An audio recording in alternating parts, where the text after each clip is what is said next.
ठीक आहे पहा, आजच्या लेक्चर मध्ये आपण डेंटल सिरॅमिक्स घेणार आहोत कॉन्स मध्ये, आणि त्यामध्ये पहिली लाईन आहे व्हिनर.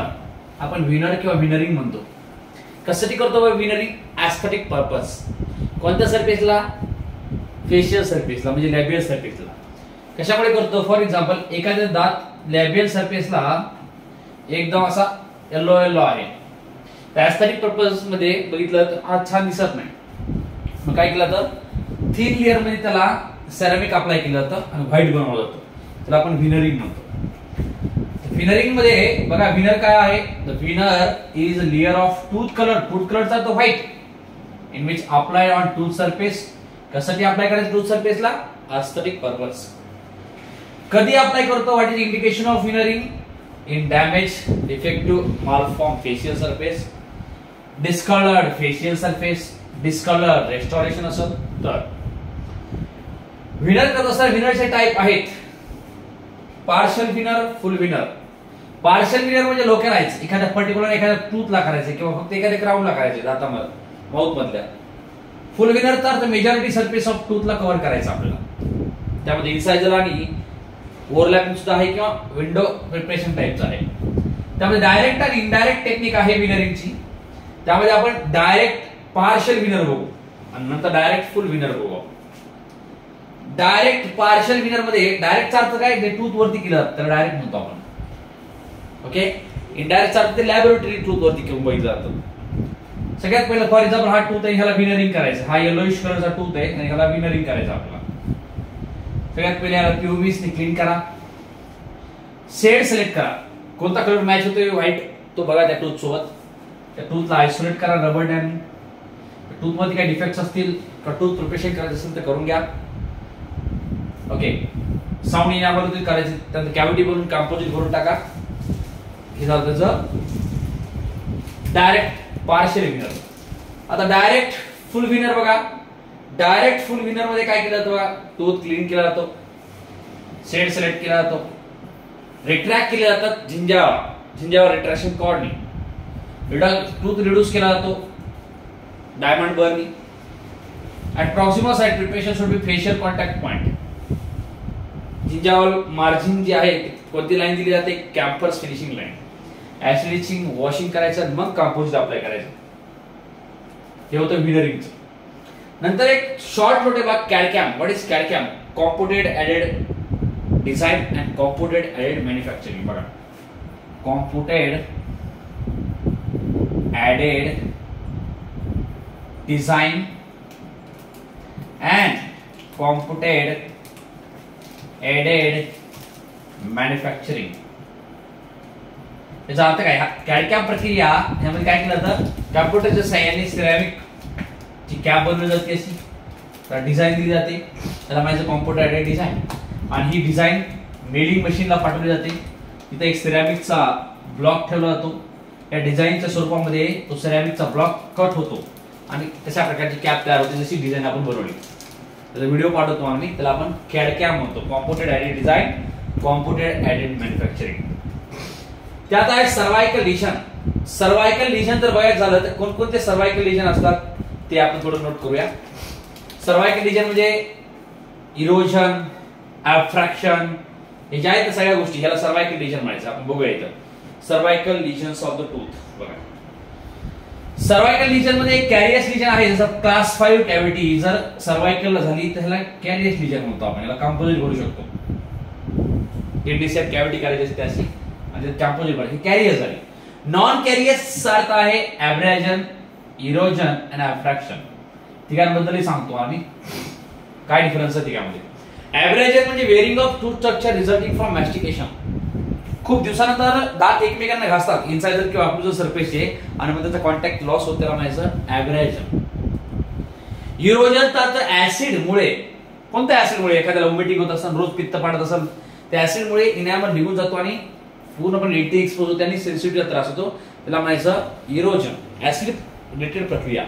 अफ्रॅक्शनचा अर्थ सर्वायकल एरियाला क्रॅक्स पडतात ड्यू टू हेवी मॅस्टिकेशन्स. काही काही जण सुपारी दाताने फोडायचा प्रयत्न करतात, ऊस दाताने फोडायचा प्रयत्न करतात, तशा टायमाला ते ॲफ्रॅक्शन म्हणायचं. आता बघा एक एक घेऊया आपण. सगळ्यात पहिले घेऊया एब्रॅजनची डेफिनेशन्स. बघा एब्रॅजन काय, referred to as the loss of true structure induced by mechanical wear other than mastications. एब्रॅजन सुसर शेपचं असतं लक्षात ठेवा, आणि वेस्ट शेपचं एक असतं अशा प्रकारचं. Erosion define loss of tooth substance, कशामुळे केमिकल प्रोसेस, यात बॅक्टेरियाचा वगैरे संबंध नाही. आणि शक्यतो स्मूथ सरफेसला होतं, लॅबियल लिंग्वल सरफेसला त्याला स्मूथ सरफेस म्हणायचं. अफ्रॅक्शनचा मायनर इरेग्युलर क्रॅक्स आहेत सर्वायकल लाईनला, जे वेस्ट शेप असतात टूथच्या सर्वायकलला, रूट क्राउन जंक्शनला, आणि हेवी मॅस्टिकेटरी फोर्समुळे दिसतं लक्षात ठेवा. Most commonly buccal surface of mandibular टीथला अफ्रॅक्शन जास्त असतं. मग जर मॅनेजमेंट करायची असेल तर काय मॅनेजमेंट आहे या सर्वायकल लेजनची? एक मॅनेजमेंट आहे preventive, plaque control, brushing technique proper करणं. दुसरं स्केलिंग करणं, गरज पडली तर स्केलिंग आणि रूट प्लॅनिंग करणं गरजेचं आहे. रिस्टोरेटिव्ह मध्ये तुम्ही सर्वायकल एरिया आहे तर दिसण्याशी संबंध आहे, तर कंपोजिट फिलअप करणं खूप गरजेचं आहे. कंपोजिटच्या टेक्निक काय आहेत?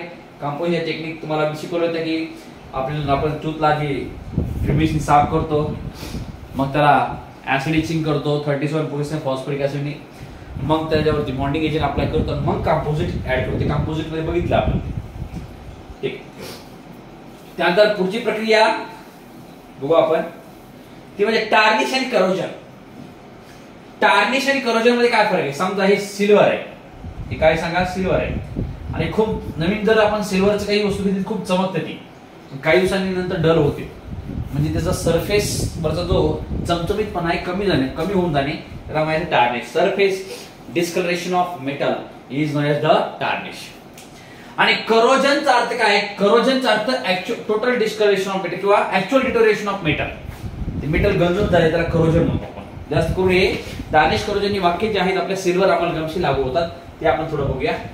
बघा, what is the tarnish? Tarnish is the surface discoloration of metals किंवा लस्टर चमचमीतपणा कमी होणे, त्याला माहिती टार्निश.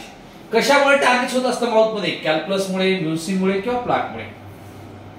पिगमेंट प्रोड्युसिंग बॅक्टेरिया स्टेन प्रोड्यूस करतात, त्यामुळे बी डलनेस होतं, किंवा ऑक्साईड, सल्फाइड आणि क्लोराइडची फिल्म तयार होते सिल्वर अमलगमामुळे, त्यामुळे टार्निश होतं. करोजन मध्ये काय आहे? करोजन म्हणजे actual deterioration of metal reaction with environments. Okay, example जर घ्यायचं झालं तर वॉटर, ऑक्सिजन, क्लोराइड, सिलिकेट्स हे सगळे करोजन अटॅक प्रोड्यूस करतात माउथ मध्ये, लक्षात ठेवा. चला, वेरियस ऍसिड मध्ये फॉस्फरिक ऍसिड, लॅक्टिक ऍसिड हे सुद्धा करोसिव्ह आहे. करोजनचं जर क्लासिफिकेशन घ्यायचं झालं तर केमिकल किंवा ड्राय करोजन म्हणतो आपण, ज्यामध्ये मेटल रिएक्ट होतात oxide, sulphide in absence of electrolytes, जसं की सिल्वर सल्फाइड फॉर्म होणं, हे एक ड्राय करोजनचं आहे, ज्यामध्ये ऑक्सिडेटिव्ह प्रक्रिया एक होत असते. तुमचं नंतर वेट करोजन आहे, आणि त्यानंतर गॅल्व्हॅनिक करोजन आहे. गॅल्व्हॅनिक करोजन मध्ये सोपं एकदम सांगतो की वरी समजा तुम्ही गोल्ड भरले वरच्या टूथ मध्ये, फर्स्ट मोलार मध्ये गोल्ड भरलं, आणि खालच्या फर्स्ट मोलार मध्ये तुम्ही सिल्वर भरलं. गोल्ड आणि सिल्वर सिमिलर झाले का डिसिमिलर झाले? डिसिमिलर मेटल झाले. डिसिमिलर मेटल जर एकमेकांच्या कॉन्टॅक्ट मध्ये आले तर गॅल्व्हॅनिझम होत असतं किंवा गॅल्व्हॅनिक शॉक होत असतं, त्याला गॅल्व्हॅनिक करोजन म्हणतो आपण. कधी काय करायचं? वरच्या दातामध्ये सिल्वर भरला असेल तर खालच्या दातामध्ये सुद्धा सिल्वरच भरायचं, वरच्या दातामध्ये गोल्ड भरला असेल तर खालच्या दातामध्ये सुद्धा गोल्ड भरायचं. मेटलच्या संबंधित आहे, लक्षात ठेवा, सिमेंटच्या वगैरे नाही. ट्रेस करोजन सुद्धा आहे, रिएक्टिव्ह ज्या साईडला मॅक्सिमम ट्रेस असेल त्या साईडला होतंय, लक्षात ठेवा, आपण ट्रेस करोजन म्हणतो.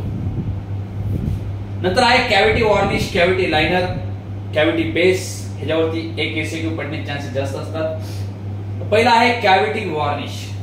What is the cavity varnish? Are the solution of one or more resin volatile applied on cavity wall to evaporate and forms thin. For example, this is a cavity. ही एक cavity आहे, आणि हा जो आहे कॅव्हिटीचा wall आहे, याच्यावरती resin apply करायचं आपण.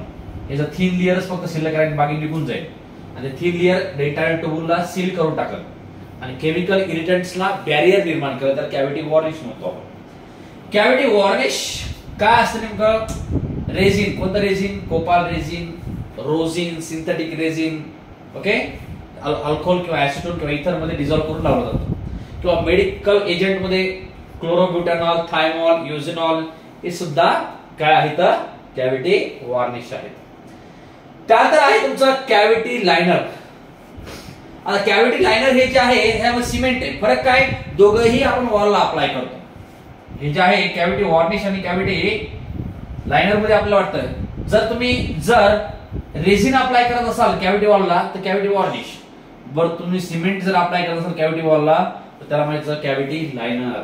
कॅव्हिटी लायनर हे तुम्हाला सोल्युशन ऑफ बॉटल मध्ये अवेलेबल, पावडर लिक्विड मध्ये अवेलेबल भेटल. ठीक आहे. आणि कॅव्हिटी लायनर मध्ये काय काय लायनर येतात बघा, त्यामध्ये तुमचं GIC आहे, झिंक ऑक्साईड युजिनॉल आहे, कॅल्शियम हायड्रॉक्साईड सिमेंट आहे. ओके, ते वॉटर पावडर मिक्स करून ते वॉलला लावावं लागतं थिन लेअर मध्ये. कॅव्हिटी बेस नावच आहे बेस. जसं तुम्ही झिंक फॉस्फेट सिमेंटचा बेस देता. हे बघा, समजा आपल्याला दातामध्ये भरायचं सिल्वर अमॅल्गम, तर आपण काय करतो खाली ह्याच्या झिंक फॉस्फेट सिमेंटचा बेस देतो, जेणेकरून ह्याच्यामध्ये असणारी इरिटंट मर्क्युरी या डेंटिन किंवा पल्पच्या कॉन्टॅक्ट मध्ये जाऊन इरिटेशन करू नये म्हणून आपण कॅव्हिटी बेस देत असतो. कॅव्हिटी बेस कशाला अप्लाय केला जातो, कॅव्हिटीच्या फ्लोरला, आणि लायनर आणि वॉर्निश कॅव्हिटीच्या वॉलला. Cavity base are the material apply on the wall. Okay, dentin protection साठी देतो आपण. लक्षात आलं? ओके, चला. कमीत कमी त्याचं बल्क किती असतं, 2 mm एवढं तरी थिकनेस त्याची जास्त आहे. म्हणजे लायनर किंवा कॅव्हिटी वॉर्निश पेक्षा थिकनेस जास्त असते. ठीक आहे. कॅल्शियम हायड्रॉक्साईडचा बेस असतो, झिंक फॉस्फेट सिमेंटचा बेस असतो. तुम्ही सिल्वर अमॅल्गम दातामध्ये भरताय, झिंक फॉस्फेट सिमेंटचा बेस असतो. बेसचे अनेक रिजन असतात, protective base, sedative base, insulating base. Protective base हे रिस्टोरेशन पासून प्रोटेक्शन साठी बसवलं जातं. सेडेटिव्ह बेस हे पल्पला थोडंसं मेकॅनिकल केमिकल सेडेशन साठी दिलं जातं. आणि इन्सुलेटिंग बेस प्रोटेक्ट करतो शॉक पासून. बेस मध्ये अनेक आपण वापरतो, झिंक ऑक्साईड युजिनॉल बी आहे, झिंक फॉस्फेट सिमेंट बी आहे. सिल्वर अमॅल्गम जर भरत असेल तर झिंक फॉस्फेट सिमेंट देतो, पॉलिकार्बोनेट सिमेंट आहे, GIC आहे. कॅव्हिटी बेस त्यावेळेस जास्त दिले पाहिजे ज्यावेळेस थर्मल आणि इलेक्ट्रिकल इन्सुलेटिंग प्रॉपर्टी जर असेल एखाद्या रेस्टॉरंट मटेरियलची, गॅल्व्हॅनिक शॉक होत नाही त्यामुळे, केमिकल इरिटेशन होत नाही त्यामुळे, अनेक गोष्टी असतात त्यामध्ये. आता कॅव्हिटी बेस द्यायचा कसा ते आपल्याला सगळ्यांना माहिती की स्टेप काय असतात त्याच्या. कॅव्हिटी बेसच्या झिंक फॉस्फेट सिमेंट मिक्स करा आणि अप्लाय करा फ्लोरला. पिट्स आणि फिशर सियालंट. लास्ट टॉपिक, पिट्स आणि फिशर सियालंटचा अर्थ काय आहे. समजा हार्ट आहे तुमचा अक्लुझल सरफेस टूथचा, यामध्ये खूप सारे नॅचरली पिट्स आणि फिशर आहेत, मोठमोठे खड्डे आहेत. याला पिट्स आणि फिशर सियालंट म्हणतो आपण. ओके, अक्लुझल सरफेसला अप्लाय केले जाते. हे पिट्स आणि फिशर का केले जातात, जेणेकरून हे पिट्स आणि फिशर केरीज म्हणजे class 1 caries most common caries आहे, ते होऊ नये म्हणून पिट्स आणि फिशर सियालंट अप्लाय केले जातात. पिट्स आणि फिशर सियालंट टेक्निक कुणी आणली अस्तित्वात, बोनोकोर यांनी आणली. आणि यामध्ये अक्लुझल कॅरीज कमी होण्याचे चान्सेस आहे 60%. त्यामुळे पिट्स आणि फिशर सियालंट अप्लाय करणं खूप गरजेचं आहे. त्यानंतर पिट्स आणि फिशर सियालंट जे आहे त्यामध्ये काय काय येतं पिट्स आणि फिशर सियालंट मध्ये. पिट्स आणि फिशर सियालंट मध्ये तुमचं सगळ्यात मोस्ट कॉमन पिट्स आणि फिशर सियालंट आहे तुमचा GIC. ओके, पिट्स आणि फिशर सियालंट मध्ये काय होतं, इंडिव्हिज्युअल किरीज रिस्कची चान्सेस कमी होऊन जातात. कॅरिओजेनिक बॅक्टेरिया जसं आपण जर GIC लावला असेल तर GIC मध्ये फ्लोराइड आहे. फ्लोराइड काय करतं, बॅक्टेरियाला ऍसिड सिक्रेट जरी केलं तर डिमिनरलाइज होत नाही. फायदा काय फ्लोराइडचा, अजून जर एखाद्या दातामध्ये इन्सिपिएंट किरीज चालत असेल तर डिमिनरलायझेशन सुद्धा करते, लक्षात ठेवा. त्यामुळे रिपेअर सुद्धा करते. अनेक गोष्टीसाठी पिट्स अँड फिशर सियालंट आहेत. आणि पिट्स अँड फिशर सियालंट अप्लाय करणं गरजेचं आहे ज्या लोकांमध्ये अक्लुझल पिट्स अँड फिशरची साईज खूप लार्ज आहे, भविष्यामध्ये पिट्स अँड फिशर कॅरी होण्याचे चान्सेस जास्त आहेत, अशा ठिकाणी पिट्स अँड फिशर सियालंट आपण अप्लाय करतो. इथं आज आपलं कंप्लीट होतंय कॉन्स.